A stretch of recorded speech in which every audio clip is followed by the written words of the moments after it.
So these 84 asanas, which are the fundamental yogasanas, are 84 ways to make the body into a passage.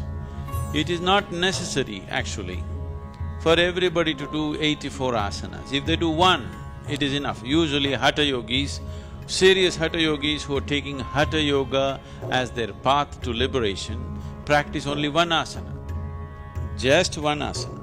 It is difficult for a thinking mind to understand why would somebody spend his whole life trying to sit in a particular way. But if you learn to sit right, if you just learn to hold your body right, everything that you need to know in this universe you can know. Because this is known as asana siddhi. If you can sit in a posture, stable and comfortable, for 2.5 hours, then we say you have attained to asana siddhi, that you are in absolute comfort and at ease in a particular posture. That is asana siddhi. If you achieve this, everything that you need to know, one can know internally. How is this possible? How can by sitting you can know everything that you can know? If you have a television at home, television is just a box with a little bit of electronics in it. But it becomes a world by itself. The whole world can stream into this place that we call as a television, or this box that we call as a television, simply because there is a receiving mode. If you set the antenna right, if it is properly adjusted, then the whole world flows into your place or into this box. If it is not set right, same instrument, it has everything but can't do anything. This is how human being is. A human being is, an individual human being is who he is only because of what he perceives. Only because of what he or she perceives, an individual human being becomes whoever they are. Right now, you are who you are only because of whatever you have perceived in your life till now. And you will be who you will be only because of what you will perceive in future. Whatever you perceive is what makes you whatever you are today. So, the whole system of yoga is only interested in enhancing perception. So if you hold the posture right, if your alignment is right, and if it matches with the cosmic alignment in some way, 84 alignments, if one gets into these 84 postures or even masters a single posture and approaches the remaining 83 through that, then everything that has happened in the creation till this moment, one can know, because the memory of that is right here within your system.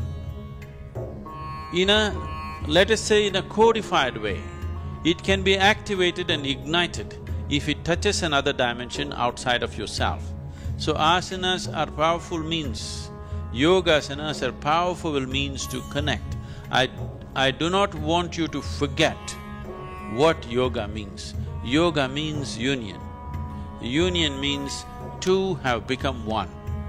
Two is just this, there are only two in the existence, you and the rest of the existence. In the rest of the existence, you may identify this one, that one, that one, but essentially there are only two, you and the rest of the existence, because there are only two dimensions of experience within you. You do not know what is up and down in this cosmos. You do not know what is forward and backward in this cosmos. You do not know anything. These are all things that we have made up for convenience. The only experiential reality is, there is something called outward and there is something called inward. So these are the two dimensions of experience, inner and outer. So yoga means to bring a union between these, inner and outer, you and the rest, you and the other. When there is no you and the other, there is just you and you. That is yoga. So asanas are a physical manifestation of approaching this. a physical form of approaching this ultimate union, because physical body is the easiest thing to work with. If you try to do something with your mind, it will play too many tricks. At least with the body, you know whether it's doing it right or not doing it right, whether it's cooperating or not cooperating. A mind, if you push it too hard, it will play all kinds of tricks with you. It will make you believe all kinds of things and dump you the next day. But body is not like that. It is a reliable factor. If you work with it sensibly, the yogasanas will definitely lead to the possibility of ultimate union. In the meantime, by getting into the postures, before all this alignment with the ultimate happens, inner alignment happens, which will naturally achieve a chemistry of healthfulness, joyfulness and blissfulness, and above all, balance. Balance is something that modern societies have ignored and they're paying a huge price for today. Whatever may be your intelligence, whatever may be your competence and education and qualifications, if you do not have the necessary balance, you will not succeed, you will not go very far in your life.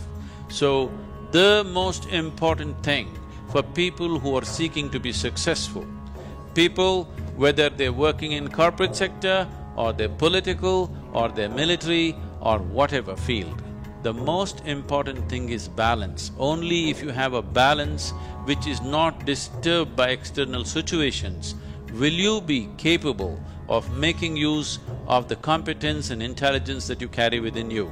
Otherwise, the most wonderful qualities that one may have will all go waste simply because of lack of balance. And Hatha Yoga means balance.